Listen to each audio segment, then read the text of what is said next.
Hey guys, it's Mel here from Design Grids. It's Valentine's Day today, and here are two quick tips to help those who maybe haven't done anything yet and want to impress your partner. This is where Chat GPT or Gemini comes into the picture and can be really helpful. Log into your preferred AI tool, ask the AI to create an acronym for your secret message to your loved one. For example, I love you. This is what to put in. I'd like you to write me an acronym for the word I love you.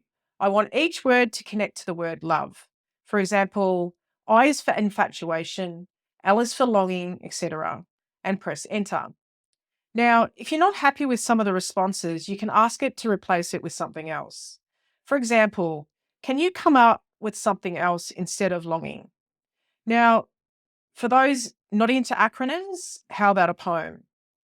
Ask your AI now to, rather than just being a word, create a poem starting with the letters instead. It's as easy as that. If you like these quick steps, send me some love by liking this post. And don't forget to share this with someone who can use the help. Or maybe just send it to your partner to give them a hint. Happy Valentine's Day.